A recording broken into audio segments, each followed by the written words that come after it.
Our topic this morning is interacting with others, finding the higher octave. My name is Nayaswami Gyandev, and I regularly teach here at the Expanding Light, as well as with my wife Naraswami Diksha lead various trips abroad.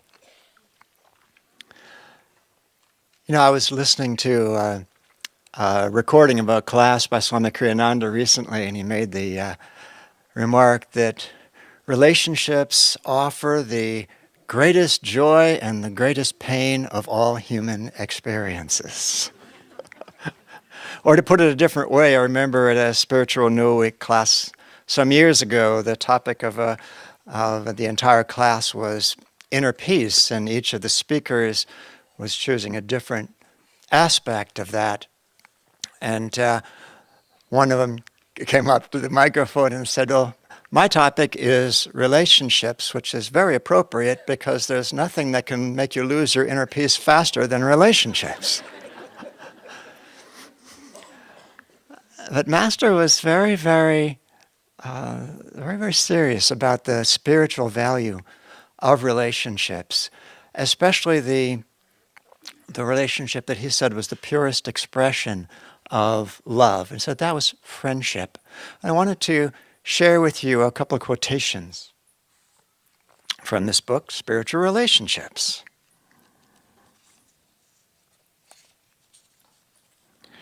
He said, "Friendship is a manifestation of God's love for you, expressed through your friends, who constitute the most valuable possessions a human being can have."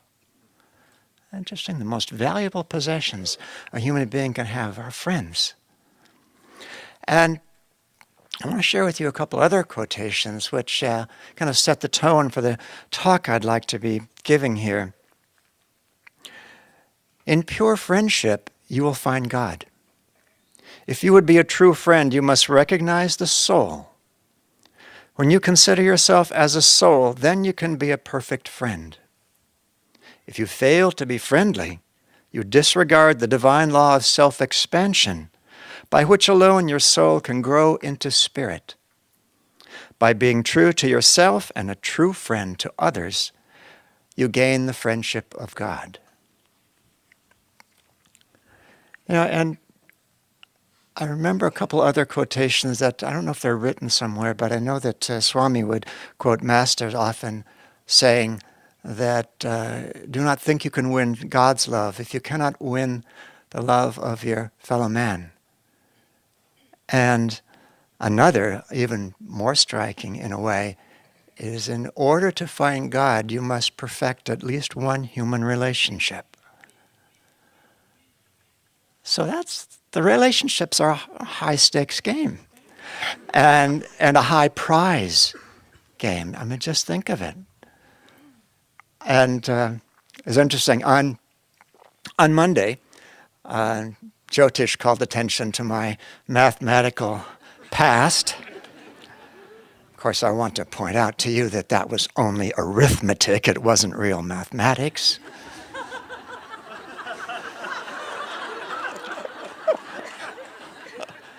But I can rise to the higher octave and let go of that. And what instead I'd like to do is tie up those quotations of Master into a single, neat, concise mathematical theorem. You will find God if and only if you perfect friendship. Because that's what Master was saying in those quotations. You will find God if you do it and only if you do it. So spiritualizing relationships is not just about, bringing more harmony into our lives and making our experience of life a bit more comfortable, but this is really central to our spiritual path. And how are we going to do that? Well, of course, meditation. That's so key because through meditation we can start to discard a lot of the things that keep us from, in this context, that keep us from being a perfect friend. A lot of our habits, our misperceptions, our misconceptions, and begin to see more clearly our own soul nature and the soul nature of people. But I don't know about you, but I can't meditate all the time, or even most of the time. And I need something else to kind of prime the pump for meditation to help me do what I can do to see myself and others more as the soul. And what I'd like to do in this my short section of the morning is to share with you a few very simple, very basic ideas, things that we can do during the time that we're not meditating, that will not only enrich our meditations, but will help us to become more of that perfect friend that we all need to be if we want to find God. Swami said that the core element of healthy relationships is not love. He said that it's respect. That even in an intimate relationship, even in a love relationship, the reality of it is that you're simply not going to be feeling love all the time. Sorry. But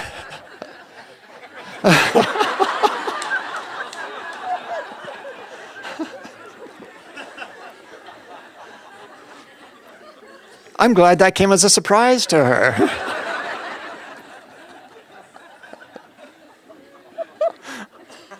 It's human nature. We're just not there all the time.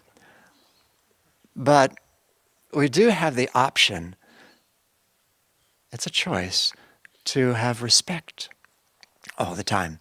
And it reminds me of something very mundane, but it's very apropos of my high school basketball coach, who would tell those of us on the team, he would say, some nights on offense, you're going to have a bad night. The shots just won't go in. He said, but you should never have a bad night on defense, because defense is only a matter of hustle. And it's really that comes to the fore also when we think about expressing respect for other people. That really all it is a matter of mustering the energy to keep in mind our own spiritual priorities and act on them. You could call it spiritual hustle. It really is just putting out the energy. I remember when I was in college, my roommate once said to me, said, Rich, my name was Rich then, said, Rich, you respect people unless they give you a reason not to. I, on the other hand, don't respect anyone until they give me a very good reason to respect them.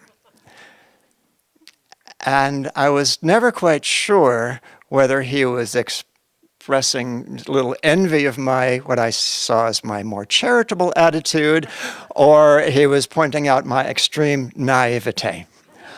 And the discussion went in other directions, so I never quite got to resolution on that. But I really do think that his view was that there was really only one possible view to have. That was his view, if you were an intelligent, rational person, because look at the facts, almost no one is worthy of respect. Well, I think the reality of it was that we were both looking through the rather thick and clouded lens of personality. And that, personalities do have a lot of shortcomings. Sometimes. And, it's interesting. I saw that the root of the word personality, persona, is a Latin word that literally means mask. Referring to theatrical mask, but I think we can also, it applies equally well to a spiritual mask, because it hides the soul. The more beautiful souls often have beautiful personalities, like Master, for example, but even then, some of the very beautiful souls have more challenging personalities, like Sri Yukteswar was not easy to be around all the time. So there's really a difference between that personality and the soul underlying it. And neither my roommate or I had any inkling, I think, that there was a third possibility of how we could relate to the issue of respecting or not respecting other people. And that's what the masters do. They respect everybody all the time, regardless of what they have done or what they've not done, because they can see behind the mask. And it's not even an effort for them. They barely even see the mask. And so for us, our job is to, or a job, is to kind of dig in there behind the mask. And we can start with our own mask, because that quotation of Master, to be a true friend, you must consider the soul. You must be able to tune into your own soul. And it's, of course, meditation is a way that we can do that. And, of course, again, we're not meditating all the time. And if we don't meditate all the time, and we don't even think about this the rest of the time when we're not meditating, it's going to be harder to get to that place in meditation where we can see behind the mask. And that one way to begin to see behind our mask as well as other people's masks during the rest of our non-meditation time is to interact with others from the spiritual eye. I don't know if you've ever tried this, but when you're speaking with someone, try to speak from your spiritual eye. Gaze at their spiritual eye. They won't be able to tell the difference. It looks just like you're looking at their eyes. But you're looking at their spiritual eye, and try to speak from the spiritual eye. And when you listen, equally important, try to feel that you're listening through the spiritual eye, that what you hear is coming to you only incidentally through the ears, that really the main way it's coming to you is through the spiritual eye, because really it's the intention, it's the consciousness behind words that really carries meaning. And the physical ears cannot hear it, the physical mouth cannot send it, but the spiritual eye both hears and sends. So I'd like to do a little experiment with you here in just a moment. I would like you, let's first, everyone, choose a partner near you. Choose a partner. Now, unless things are totally miraculous, there are going to be some people without partners. So I'd like those people to be invited into a group of two other people, so there'll be some groups of 3. Everybody has a partner, and if you're watching online, the Yogananda is your partner. And maybe the video camera could zoom in on his photograph, or one of the other masters' photographs on the altar, and make that a little more real to you. And what we're going to do is have a very short, possibly very mundane conversation. How's the week going for you? Or what'd you have for breakfast? Or whatever you wish to talk about. Very short conversation, but in this way, where you're speaking from the spiritual eye and you're listening through the spiritual eye. And just to warm up, please put your right forefinger at the point between the eyebrows. And close the eyes, lift the gaze. Feel like you're mustering your forces at that point. Really concentrating your awareness there, concentrating your energy, your vibration there. And then put the hand back down, open the eyes, turn to a partner, and have a short conversation.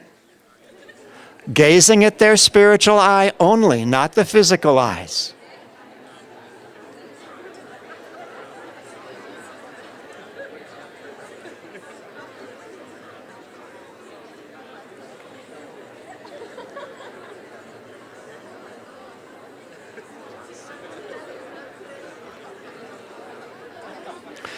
If you have a group of 3, it's time to change to your other partner.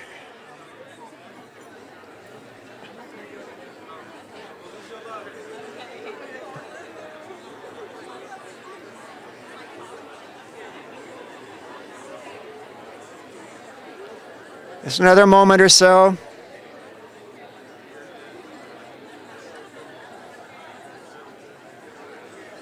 Okay. Let's stop and come back to what we're doing.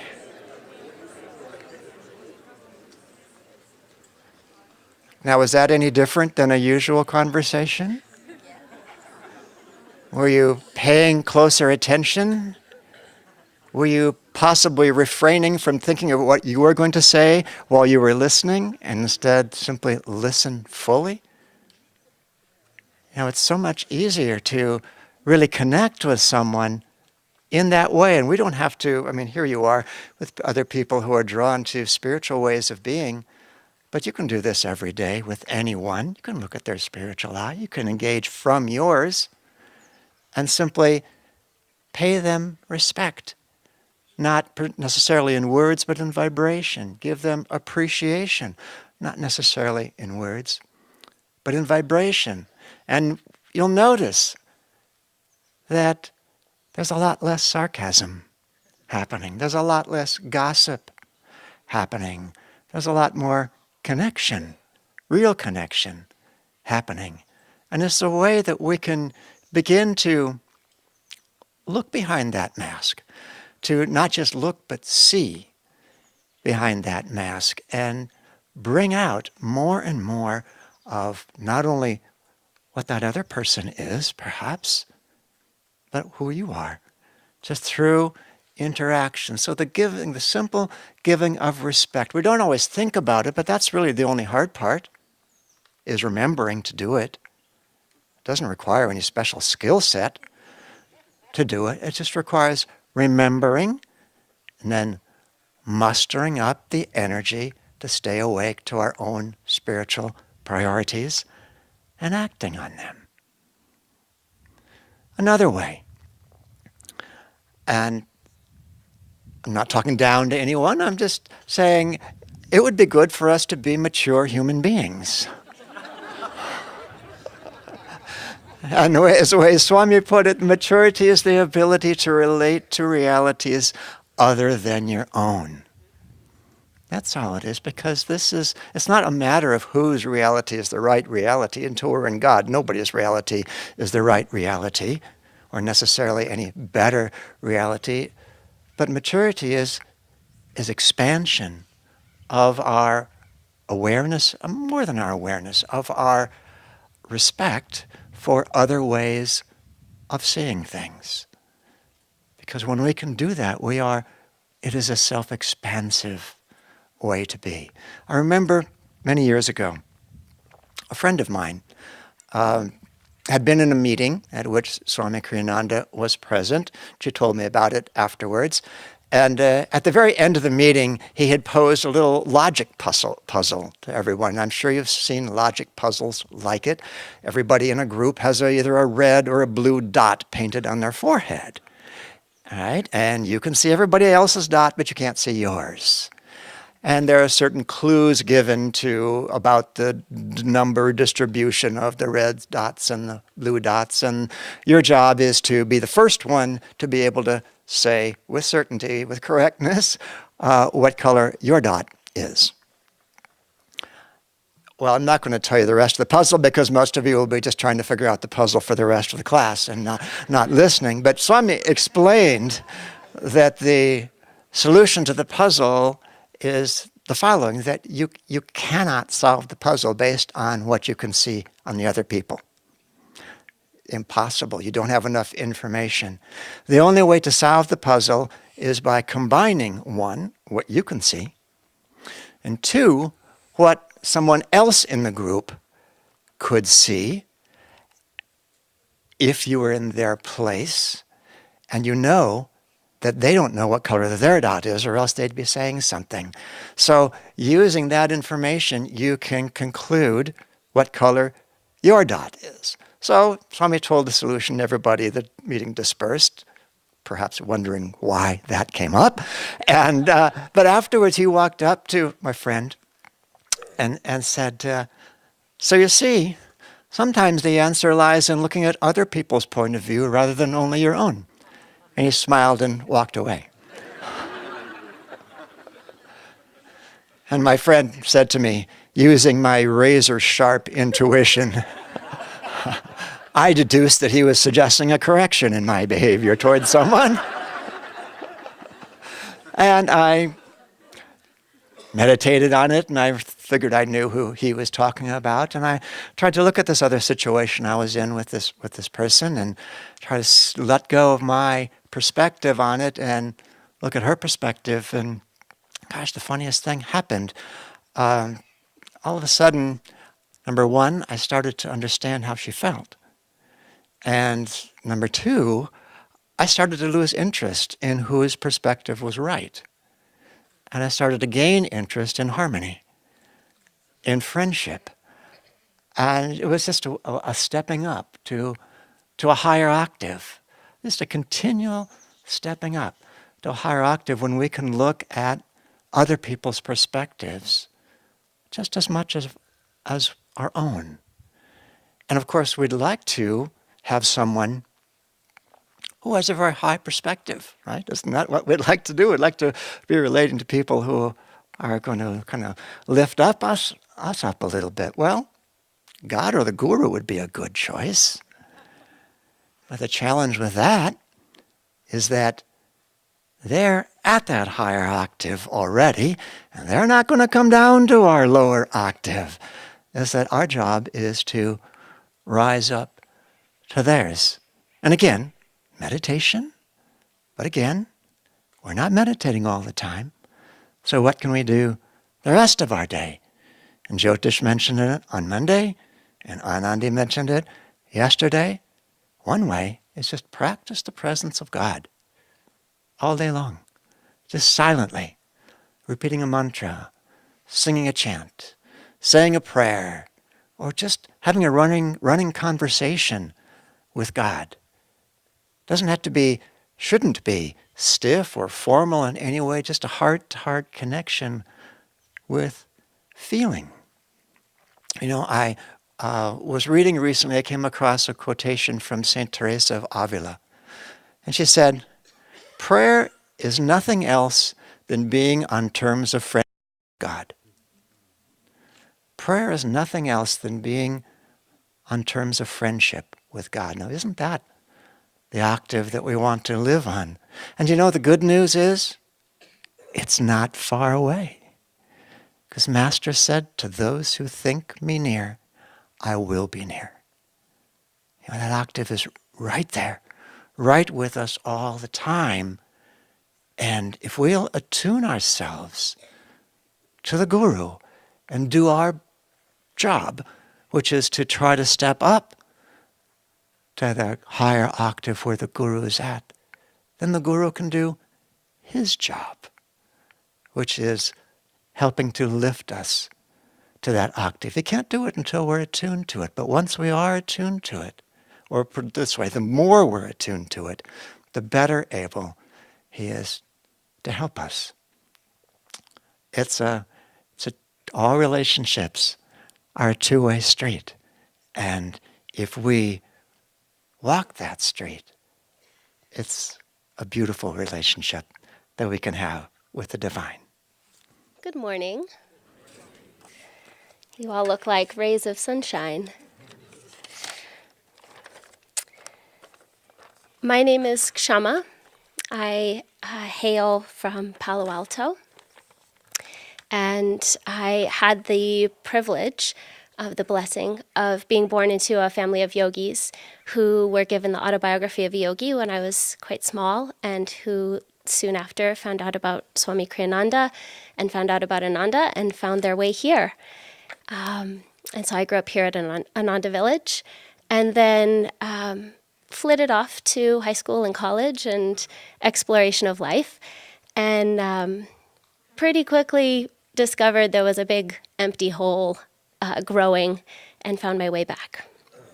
So it's beautiful to be part of this spiritual family. I teach along with my husband in the Living Wisdom School in Palo Alto, and so you'll hear vignettes of some of the children that we work with filtering into the stories today.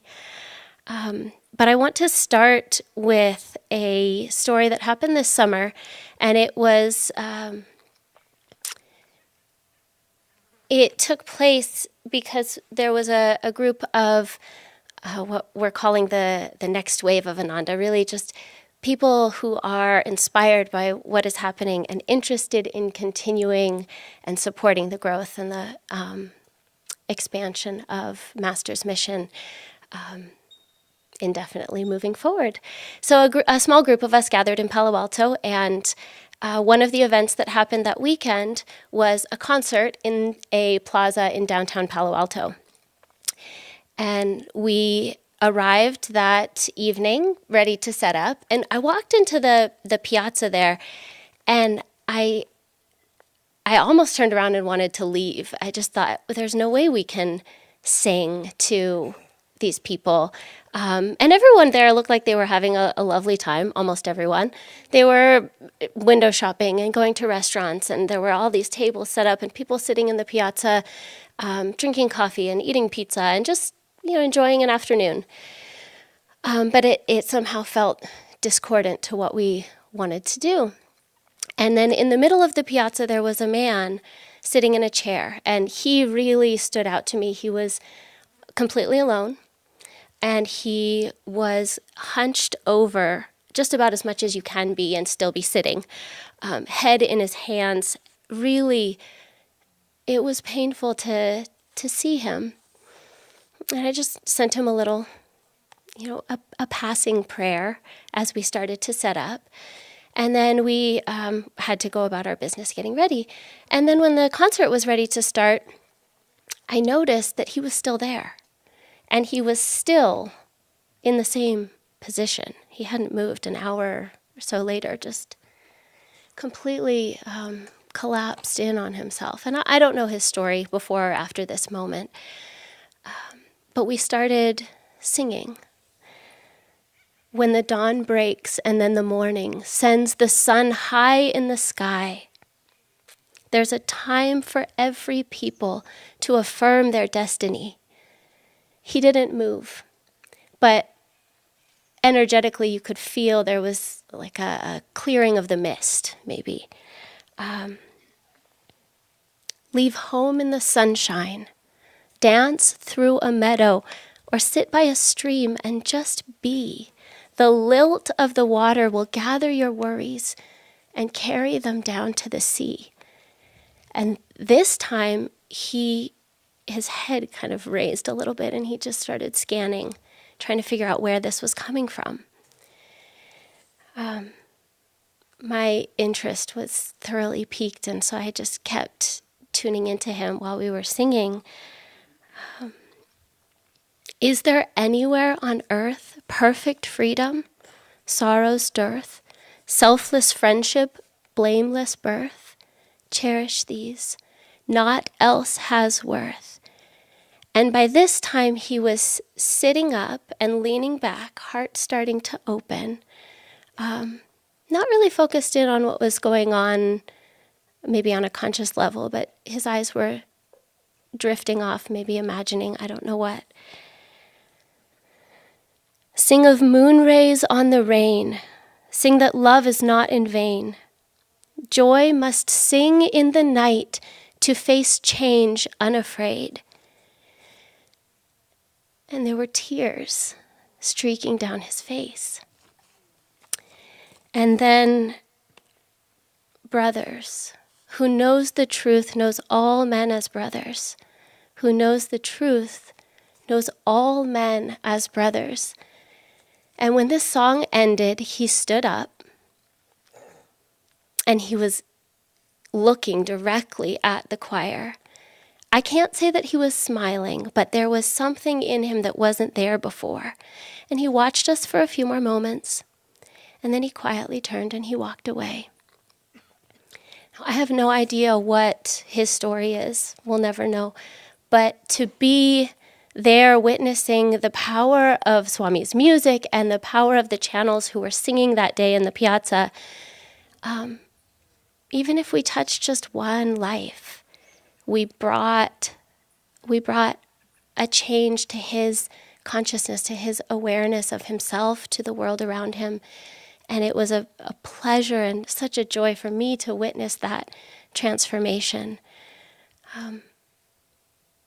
as disciples of Yogananda, or as truth seekers in any way, we are not only charged with walking our own path to self-realization, but we are charged with uplifting and blessing everyone that we come in contact with.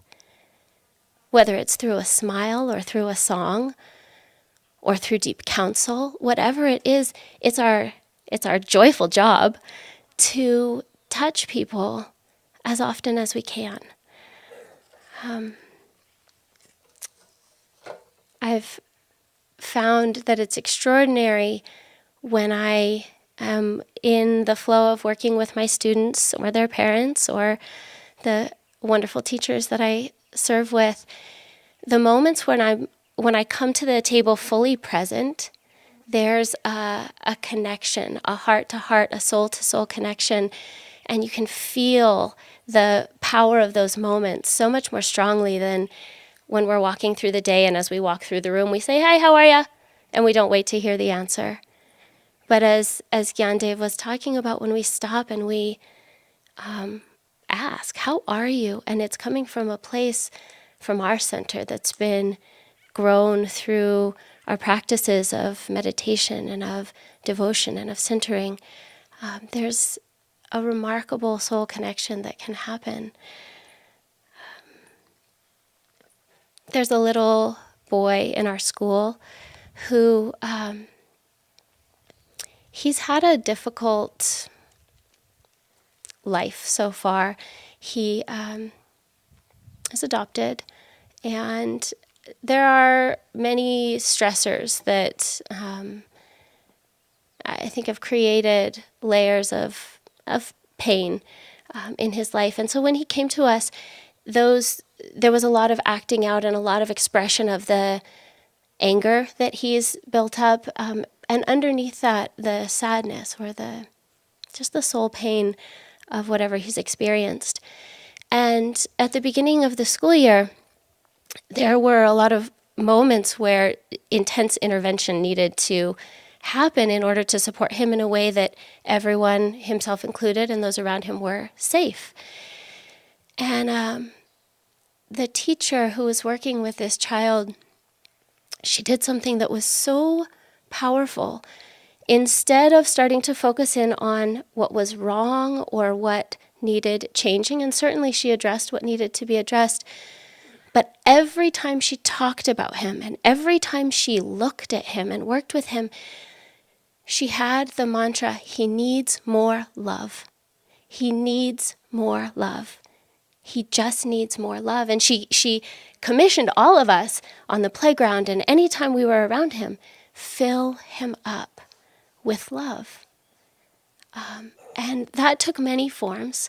Sometimes it was simply a matter of noticing something kind that he had done, or making sure that on the playground you walked by him and you said hello, and you made eye contact and you gave him that moment of presence. Near the end of the school year, this little boy was in his classroom, and it was, I believe, a free play period, and there was another child who was struggling with some kind of building tool, Legos maybe, I don't know. And a few other children were sitting nearby doing something else, and the teacher observed him walk over with so much kindness in his heart and bend down next to the other child and say, "Do you need help? Can I help you?" And another little girl that was right there, it was such a powerful moment of kindness that she was engrossed in what she was doing. She completely shifted her attention to these two children. And then she smiled and she looked up at the teacher and she said, "He's so kind." And knowing that he could hear this, she took that moment just to send the message home one more time. She looked at the little girl and she said, "I know. He's one of the kindest souls I know." We all need that kind of affirmation. We need each other to see ourselves in that light And we need our practices to inform that, so that when we are coming to each other, we're coming from heart to heart, from soul to soul.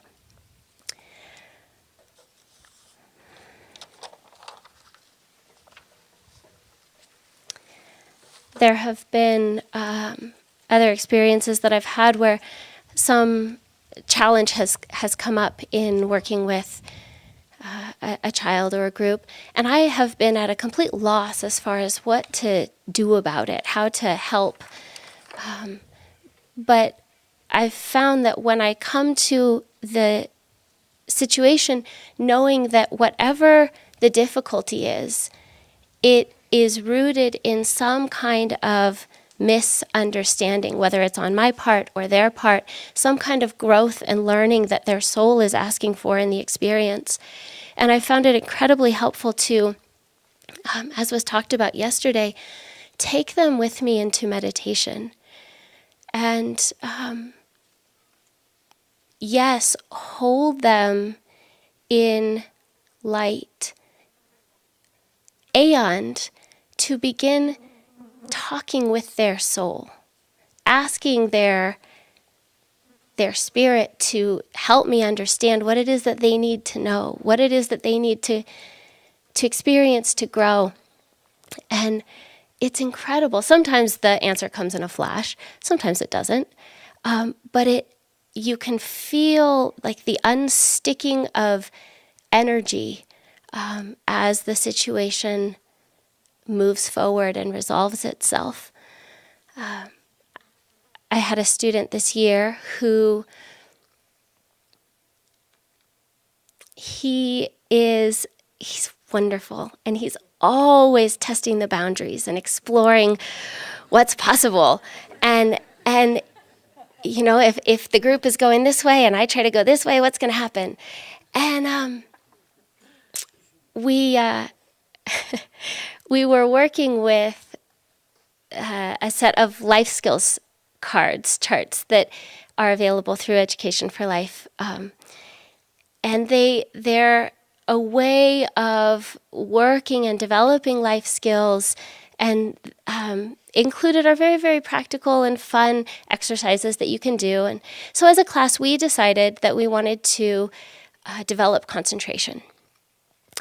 And as one of the children in my class absolutely loves meditation, and we do little bits of meditation periodically, but he said, well, can our class goal be to meditate every day? And I said, okay.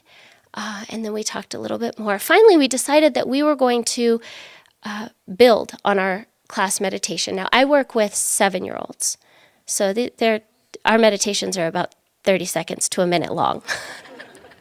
But we decided that we were going to meditate for a minute the first day, for 2 minutes the second day, for 3 minutes the next day.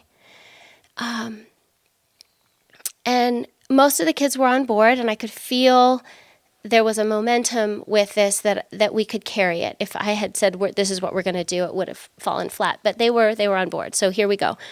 So day 2 comes around, and we do our 2 minutes of meditation, and I ring the bell at the end, and we listen for the sound to disappear, and we end. And everybody gets up. It's time for math. We start meditating before math is very useful, by the way. We start to go about our business, and this little guy I was telling you about, he goes, do you think I can meditate through our whole lunchtime? And I wasn't present with him. I just said, yeah, you probably could. And then I walked off. Time for math. Let's get going. The next day, 3 minutes of meditation. Same question at the end. Do you think I could meditate through my whole lunch period? And this time I had a little bit more presence of mind, and I said, yeah, you probably could. I won't be in the classroom. I have to be on the playground, but if you would like to come in here and meditate, go for it.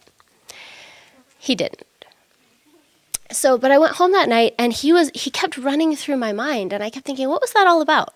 I don't know what that was. And so during meditation, at the end, I I often bring my students to mind. And he came up and I thought, what was that? And do I need to pay attention? That was 2 days in a row. Same question. It feels important. And so I thought, okay, I can't give him a lunch period. I just don't have that wiggle room. But I came up with a plan. So I came back the next day and I said, okay, you guys, we're going for 4 minutes today. At the end of 4 minutes, if you want to keep meditating, okay, I will stay here with you. I will ring the gong every minute. You can meditate as long as you want. And I said, but I need the cooperation of the rest of the class, because when you finish meditating, your task is then to silently excuse yourself from circle and start your math. And they were all kind of intrigued, and I could see this little guy going, "Ooh, as long as I want?" So this continued. Any guesses how long? 43 minutes. Wasn't me. And he was the driving force with it. I can tell you that it was not perfect stillness, but he wouldn't quit. And the extraordinary thing was the way the rest of the class responded. I have never experienced a more peaceful, a more quiet, a more concentrated, a more loving moment in our classroom ever. The kids who finished, there was no expectation that they needed to go longer. They simply got up. They had the freedom to do what they needed to do, and they started. Every time the bell rang, they'd kind of turn around and notice what was happening and then go back to their work. And two of the children who I have the hardest time with their concentration in the classroom, they were the only other two children who stuck with him through the 43 minutes of quiet. And at the end of it, I thought, so glad that I tuned in. Yes, for him, but for those two children and the rest of the class to have that experience, which there is no amount of planning or creating that I could have done to craft a moment like that. It was purely from trying to listen in and see what those souls were needing in that moment. The more that we can tune in and listen and try to support not the behavior on the outside, but the asking, the yearning, the looking for on the inside, whether it's with our children, our parents, our colleagues, our friends, those are the moments when we can really help ourselves and help each other to have deeper experiences along this journey home.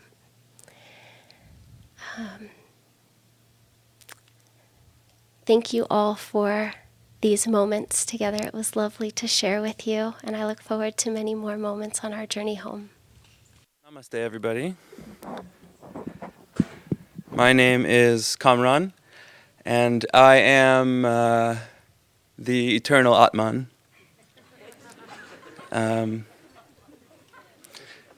So if you want to know about me, some people think that I'm a teacher, or that I'm in the monastery here at the village, or that I meditate this long, or eat this for breakfast and that for dinner. No, I'm the eternal Atman, I'm pretty sure. And looking around here, I see a lot of eternal Atman in all of you as well. And that's the theme of today, is learning how to relate from higher self to higher self. But the theme of the day is also people.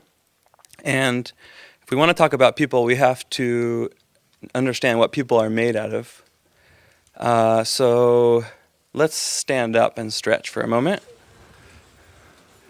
So just stretch, yeah. Stretch out. You can energize. Let's energize a few times. Do double breathing.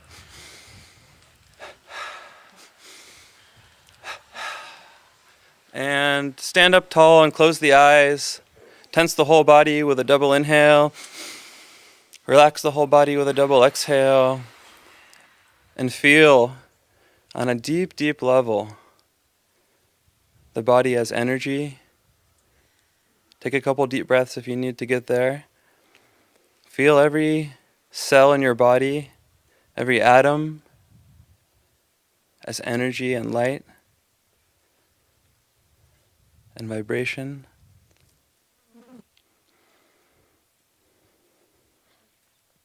Cool. Let's have a seat. So, some of you guys may think that you are also what you do, or where you live, or you're a doctor or a builder or a quantum physicist. By the way, are there any quantum physicists in the audience today? Are you really a quantum physicist? I'm so sorry. I'm going to talk about quantum mechanics a little bit, and I don't understand what I'm talking about, so I apologize. But actually, I do know what I'm talking about because, and by the way, thank you so much for what you do.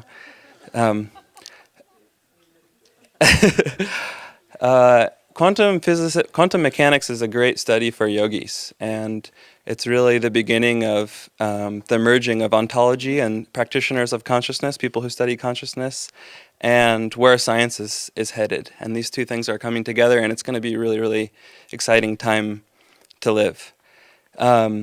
So I want to talk about some different terms that quantum physicists use, and of course, one of the difficulties of that many scientists have studying the quantum field, the quantum realm, is that we just don't have the language to describe what we're seeing and what our experiments are proving. But of course, as yogis, we know exactly what their experiments are proving, and you don't have to own a hadron collider or have a PhD in quantum physics. Maybe it helps. But when you meditate, what you're doing is you're removing your consciousness from the mechanical world of duality, and you're feeling yourself as a being of energy, and you're also tapping into something within you that is a reflection of the entire universe, and also the entire universe is a reflection of you in that moment. And the stronger that we can create a connection between our outer consciousness and that inner consciousness, which is who we truly are, the more we merge with our higher self. And if we can take that higher self out of meditation, if we don't stop meditating when we stop meditating, we meditate out the door, we meditate in all our relationships, we meditate at work, what that means is that we don't lose that connection with the higher self when we interact with the world, with people, and with everything that we do and everything that we are. Recently, maybe some of you read this article about China breaking the record for the longest distance traveled using quantumly entangled particles. And you're laughing. Maybe it sounds funny, and entanglement is a very funny word for a yogi, because we all know what it's like to be entangled with God, and we all know what it's like to be entangled with the lower self and our lower nature, and entangled with Maya. But so China is moving in this direction that science is also moving in, which is exciting for us as humans, because pretty soon we might have things like quantum internet and quantum cell phones. Quantum computers are already in development. But as yogis, we are quantum beings. We are beings that have the entire universe present in every atom, behind every atom of who we are and what we are. And in fact, I think one day scientists will realize, or maybe some already are experimenting with this idea, this theory, the entire universe is already in a state of entanglement. And the power that human beings have, which is, if you think about it, a cosmic power, is that when we think that we are separate, or that our world is separate from eternity, it becomes separate. That's a pretty powerful thing that human beings can do. So, I hate to break this to all of you, but you are currently in samadhi right now. And only by thinking that you're not in samadhi, you are not in samadhi. But if you want to go back to samadhi, just think that you're in samadhi and you'll go there. It's really easy. And entanglement also teaches us something about this great field, this Akashic field, or this field of eternity, or God. It teaches us that when you want to bring something out of its eternal nature, all you have to do is measure it. That's how entangled particles work. When you measure them, they stop becoming possibility and they start becoming what we call reality. So, as yogis, when we measure our meditation, or if we measure each other's personality, what we're doing is we're creating that reality for that person or for ourselves. And I hope that makes sense to you guys, because this is really the most important, most empowering thing you can give yourself as a human being, as a being of light, but also as a spiritual practitioner. Do not underestimate the power of identity and the power that you have as a cosmic being to create your own reality merely by what you observe. And, if you're in tune with your higher self, if you're in tune with your guru, with God, then measuring's not so dangerous. You're going to measure peace in your life. You're going to look at other people from your higher self to their higher self, and you're going to think, wow, what a beautiful person that is. No matter what it looks like they're doing in the moment, you may have an argument with them, or you may have a fight with them, or you may see them being violent or being a self-centered person, but that is just the personality. That's just their age. That's just their upbringing. That is just their current spatial temporal circumstance, which is not real. And if you can convince somebody else that their spatial temporal circumstance is not real, you can instantly put another human being in their higher self, just by your presence and awareness and connection from higher self to higher self. That's the power that you have all the time, right now. I really hope that you guys are not looking up here and seeing me as a person. I hope that you're relating to me higher self to higher self. You think I'm up here giving a talk and you're sitting in those chairs listening to me? No, that's not what's happening. Think for a moment, imagine, visualize, feel that we are a group of souls. And by the way, if you're watching on the internet, or if you're tuning in somewhere else in the world through meditation or some other way, the quantum field doesn't care about where you are or how close you are. It's instantaneous. So feel that we are a group of higher selves having a party on the astral plane or the causal plane. And that whatever words are exchanged from speakers to listeners, and whatever thoughts we think those words engender, that's just the tip of the iceberg. There's so much going on behind the scenes. And so that what's happening behind the scenes is truth. And if we can be in tune with that truth, then we'll be in tune with our higher self. And if we're in tune with our higher self, we can help other people be in tune with their higher selves. And if enough people are in tune with their higher selves, the higher self of the world will come out. Global warming and war and these monumental problems that have been created in the world, well, guess what? We created them. We measured our own separateness from the source of everything that is good. And, in quantum physics, there are these two terms. Maybe you've heard of them. The first one's called entropy. And what entropy is it's a measure of the lack of energy and opportunity and possibility in the moment caused by our past actions. So it's the nature of cause and effect. So things have, if we're acting out of tune with our divine nature, as we move forward in time, we have less energy, less opportunity, less possibility. Well, thank God there's also this thing called syntropy, which is really interesting to study. And it is energy, harmony, and order, possibility coming to you right now from the future. And you get it for free. All you have to do is tune in. So hopefully you guys will continue to politely sit and listen to me, and I will continue to speak some words up here. But what I really want to share with you, like Gyandev said, is first it's just to stress the importance that it is our spiritual duty to relate to each other through the veil, the mask of personality, of age, of fashion and haircuts.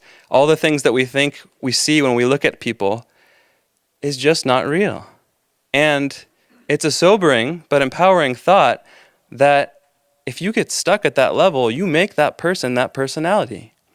If you look at somebody else and you see a being of divine love, you are literally manifesting that higher reality for them. So you see, as yogis, we have a pretty big responsibility. And we also have a lot that we're working against if you look at the state of consciousness in the rest of the world. But fortunately for us, we as meditators, are learning to increase our power of awareness. And so the goodness that we are drawing into the world through our higher self and through tuning into higher reality and manifesting higher reality is becoming much more powerful than all the other crazy things that are happening. And you can feel this when you meditate today. There is actually more energy and possibility open for meditators today than there is negativity and entropy for the world. So it may not look like things are getting better in the world, but in fact they are getting dramatically better. Consciousness is receiving a major boost, and it doesn't matter how much matter tries to fight back, because matter is subservient to energy and consciousness. I remember once, all of us up here are teachers, sort of. Some of us teach children, some of us teach adults. If you are a teacher, or if you ever worked in an office place, or had to go to an office to make some copies at a copy machine, you'll understand this next story. I once saw a woman totally defeated by a copy machine. Talk about entropy. I walked in the room and she was, collapsed in a puddle on the ground with this copy machine in front of her, and there was ink bleeding out of the machine. There's paper all over the place. It was a battle scene. And I couldn't believe it. Here this copy machine was, and this woman was, this cosmic being, totally defeated by this situation. Well, she had a hard day. She was my friend. I talked to her a little bit, and the copy machine was just the last straw. But throughout the day, this reality of frustration had sort of wrapped itself around her, and she tried to fight it with, positive thoughts and trying to tell her just to get out of it. But, sometimes the more we fight these things, the tighter they wrap around our reality. And then if they become a reality, then we're actually manifesting it with our spiritual power. Another time, I remember this man who was my neighbor, and I was out walking my dog. And my dog is a very sweet Labrador Retriever. She's large and cuddly, but she does eat cats. She has this deficiency. And there was this cat sitting at this man's doorstep, and his door was slightly ajar, and my dog, I was probably doing some japa or something and not paying attention to my dog, and my dog bolted, and the leash slipped out of my hand, and the cat ran through the crack in the door, and my dog rammed through the door, and there was this very loud cartoon sound. It was sort of like glass breaking and this people shouting and cats and dogs making noises, and there was this whirlwind of cat and dog and furniture happening. And then my dog ran out really, really fast, followed by this very, very red man who was just furious. He was in a rage. And so I got my dog leashed, and this man assumed a position that was a couple centimeters away from my face. I could see the pores of his skin and the red of his eyes, and he really let me have it. He was yelling at me. I could tell what he had for breakfast. I could feel the heat coming off his face. It was powerful. And I didn't even think, should I apologize? I didn't have time to think. I was just totally blown open. And, I felt a lot of compassion and love for this man. It was a very intimate moment, in a way, I suppose. And I just walked away wondering, what kind of day did he have, or what kind of year or life that would cause somebody to get so far out of tune with the higher self? Because remember, that's what entanglement is. It's measurement. So if you ever feel frustrated or even just a little impatient, all that is Maya. Remember, Maya is not this bad thing. Maya is a quantum machine that just measures the current state of affairs. If you feel impatient and you say, wow, I'm feeling a little impatient or frustrated or angry with this person, all the quantum field is telling you, hey, you're a little uncoordinated from your higher self right now.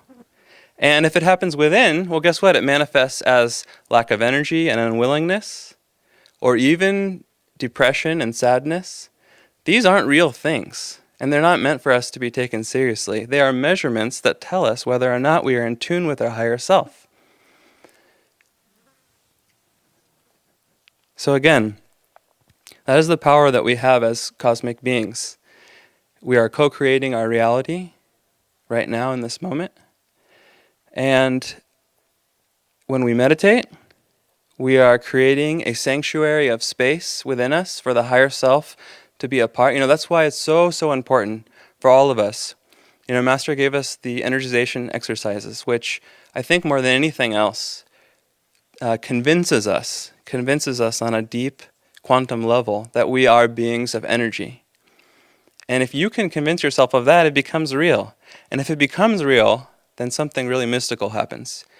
You occupy this space and time where you can participate in the world, because energy and matter are two sides to the coin on one side, or one side to the coin on one side, but also energy is directly connected with the causal world and the realm of spirit.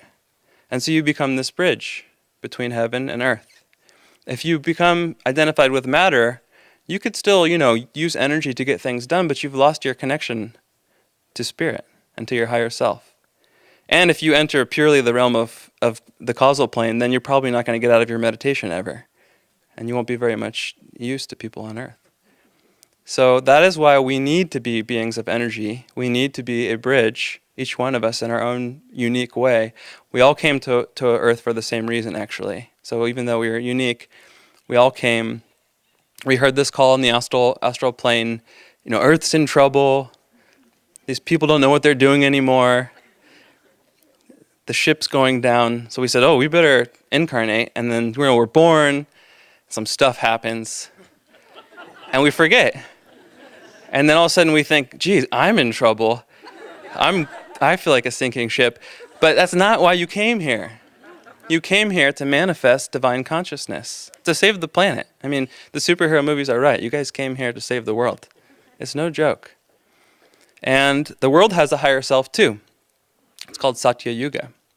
And the more we can stay in tune with the world as a Satya Yuga higher self, the more we'll help manifest that on earth. So don't watch the news and measure the current state of affairs. You're strengthening it. Anytime you're aware of fear and you consider that to be real, you strengthen that in the world. Only measure higher self to higher self.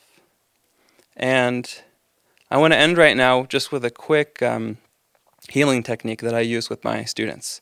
And we don't have time to really get into it, but hopefully you'll be able to pick it up. It's based on quantum mechanics, but like I said, you don't have to have a PhD. If you do have a PhD in quantum mechanics, it's going to help, I think. But it's powerful.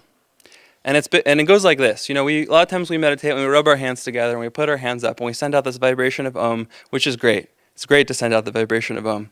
But vibrations are a little limited. They have to pass through matter and they weaken over time. So let's practice this healing technique. So let's sit up in our chairs and close our eyes and just take a deep diaphragmatic breath or two. Center yourself in your spine. Feel that you're creating a space of energy within the body, just through awareness and intention, that the higher self is who you truly are. You are a bridge between heaven and earth. You can feel your body, but you can also feel spirit through energy. And take a couple deep breaths and really ground yourself in that truth that you are your higher self. Feel the Guru or God, but really feel the entire universe is at your disposal.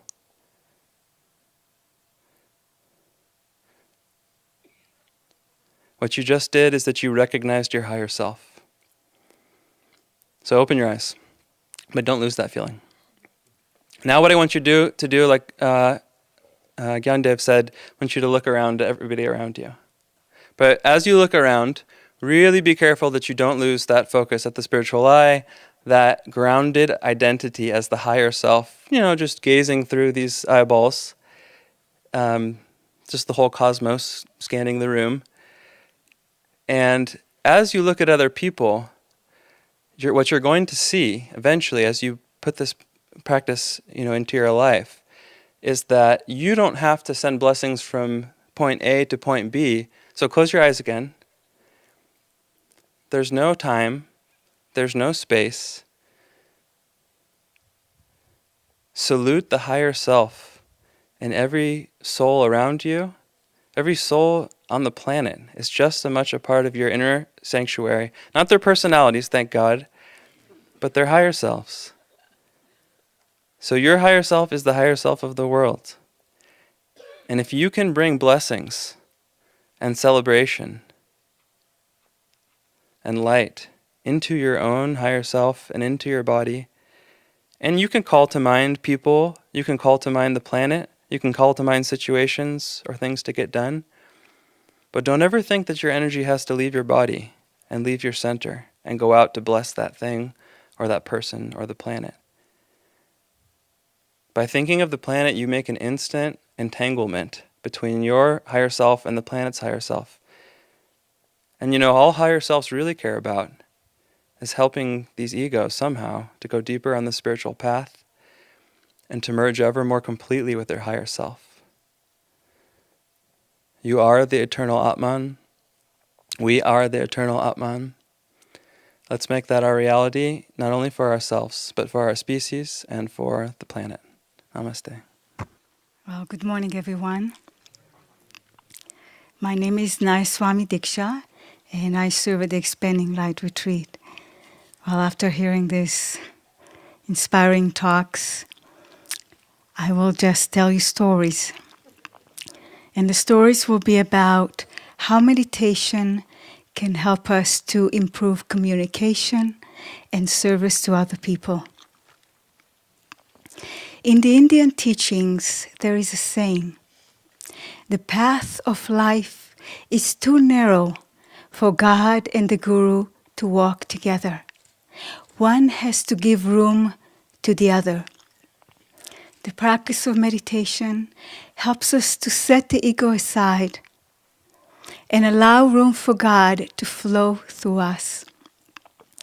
I read an interesting conversation between an Indian guru, Neem Karoli Baba, and his Western disciple, Ram Dass.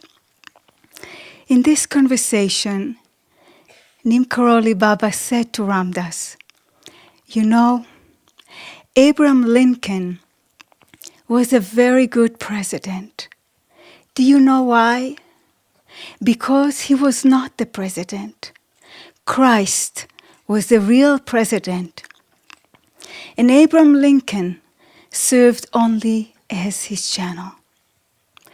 Yogananda said about Abraham Lincoln that he was a great yogi in his past life. And the main practice of the great yogis is meditation. Swami Kriyananda talked about meditation as the only activity where we do not impose our will on the world. Meditation is a practice of self-offering. We offer up the ego for purification so God can flow through us. And when God flows through us, we become a cosmic friend, a friend that has no personal agenda. And therefore, our communication, our service are harmonious and in alignment with truth.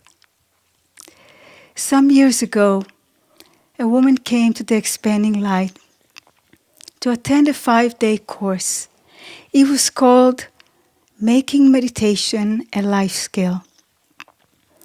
At the end of the week, she made a commitment that for a period of 3 months, she will practice meditation every day for 30 minutes each day and see what happens.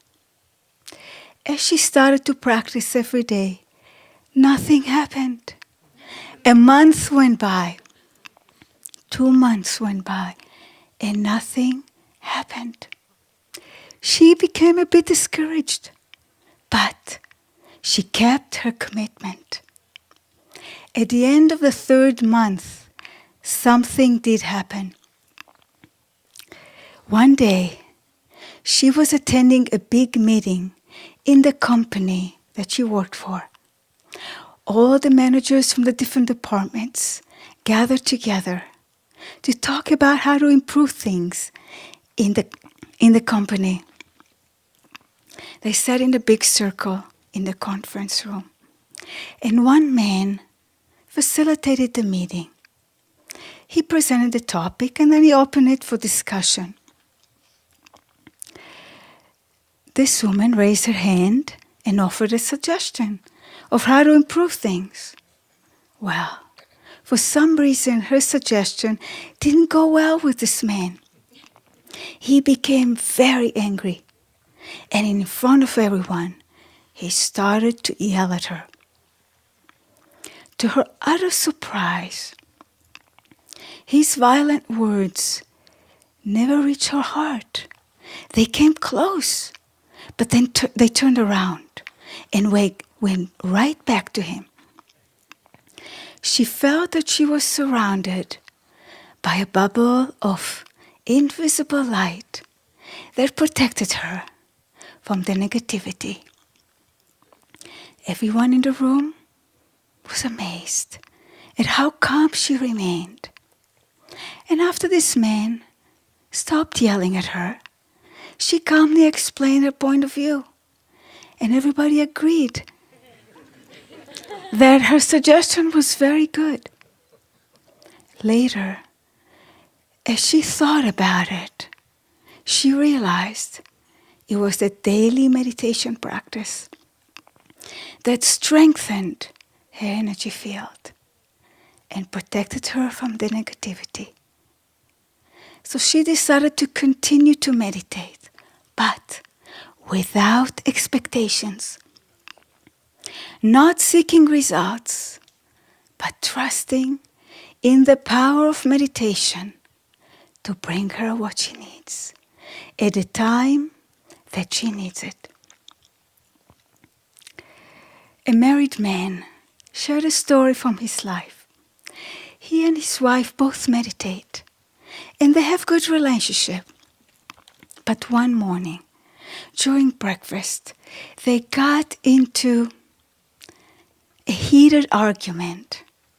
And because they had to go to work, they didn't have a chance to resolve it. The man said, all day at work, I felt the heaviness in my heart because of the disharmony with my wife. And so when he went home that evening, the first thing he did, and you might not guess, is to ask his wife to go for a walk in silence. She agreed, and they went to the nearby park, and they walked in nature silently. And then they sat on a bench and meditated for a while. He said, as we meditated, a blanket of peace descended over us. The heaviness in his heart was gone. Harmony was restored. They both felt at peace, and nothing needed to be said. Sometimes meditation helps us to resolve issues without talking about them, without analyzing them. Swami Kriyananda said that in meditation, after we let go of the technique and sit in the silence, this is a very important time. This is the time that we commune with God, that we let go of thoughts and desires. It's not always easy to do, but when we're able to offer ourselves to God, to His will fully, and commune with Him in silence, then our consciousness expands. We are able to perceive a broader sense of reality, and we find solutions to daily challenges. I remember an Italian woman who shared with me what it was like to grow up in an Italian Catholic family. In her family, it was a custom habit to express an opinion about everything. Whenever a family member would say or do something, every single family member would express their opinion. And so she grew up thinking that everybody did it. And I can add that growing up in a Jewish family, it was just the same. Well, after she got married and had her own children, she continued to share an opinion about everything. When she started to meditate, she felt great benefit from meditation. And before every meditation, she prayed to God to guide her in everything. Well, one morning, during her meditation, suddenly, she heard a loud voice inside of her, a voice that she perceived as the voice of God. And the voice said, "Shut your mouth."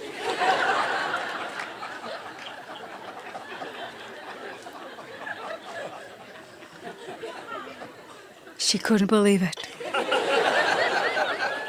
She could not believe that God will say something like this to her. But later that day, when she saw her husband doing something, she was about to tell him what she thought. She remembered, "Shut your mouth." And she controlled herself and held back. Now, this was a moment of awakening. This was the first time in her life that she did not express her opinion. And she became aware of this deep habit. She was humble enough to admit that after all, God was a friend, and He gave her good advice. So she began to work on changing it, and her relationships with her husband, with her children, improved. Sometimes meditation helps us to see deep ingrained habits. They don't serve us. So we can work on them and change them. Swami Ananda said, self-control is the beginning of union with God. This is a very good reminder. Self-control is the beginning of union with God.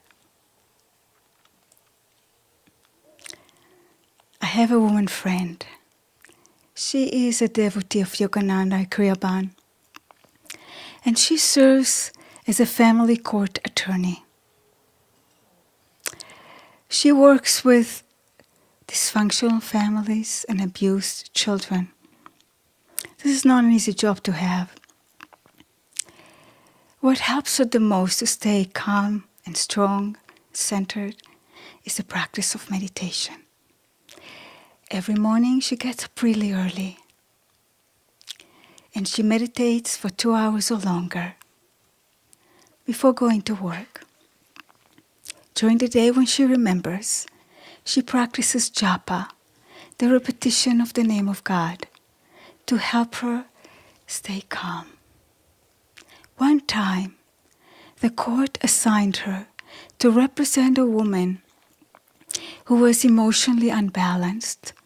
Her teenage daughter was taken away from her and put in a foster home. When they first met, the woman client didn't trust her, and for the next year and a half, every time they met, the woman client spent most of the meetings berating her and threatening to fire her.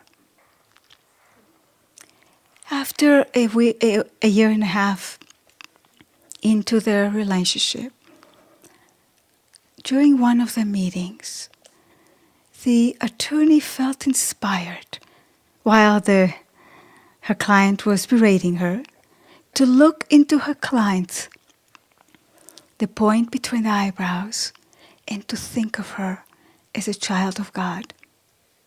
The effect on the attorney was immediate. She suddenly felt immense compassion to her client and for herself. She realized that in many ways, her client was her teacher, that she had similar fears of being unloved. being rejected by society, not being appreciated, being misjudged, not being good enough. She recognized that the differences between them was only a matter of degree. That her client allowed her emotions to overwhelm her to the extent that she was not able to function. But she, the attorney, controlled her emotions through meditation. This was a turning point in their relationship. From that time, the attorney used every phone call, every meeting, as an opportunity to stay centered and compassionate, no matter what the client said or did. But she also started to tune in to her client, to listen to her more intuitively, so she can serve her better. She encouraged her client to express her feelings. And as she listened to her, she was able to translate her feelings, her concerns, into coherent legal documents and present them in the courtroom in an organized way. And the client felt it. She felt heard and supported. And she was very grateful for it.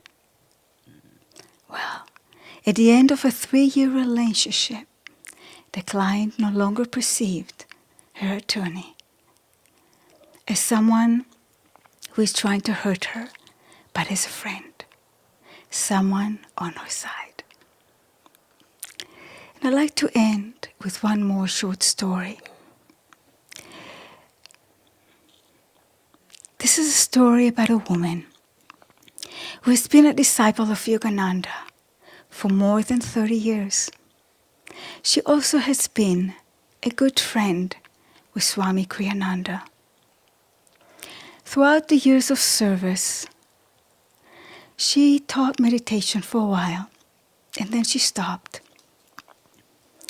In 2014, there was a great turmoil in the Middle East. This woman got into the habit of watching the news every day. And as a result, she became depressed. She became hopeless. And she had a hard time sleeping. One night, after she finally fell asleep, she had a superconscious dream. In this dream, Swami Kriyananda appeared to her. She was sitting in a room, feeling very sad about the situation in the world. And Swami walked in, and he sat down facing her. Immediately, she asked him out of desperation, "Swami, what can we do to help the world today?" Swami Kriyananda looked deeply into her eyes, and he said, "What the world needs today is meditation teachers." And then he disappeared. The next morning she woke up feeling joyful and hopeful, and she decided to start teaching meditation again. We can view meditation as a medicine that helps us to wake up and to begin to remember who we truly are and why we are here. It's a medicine that helps us to live at peace with ourselves, with the world around us, and most important, to live at peace with God.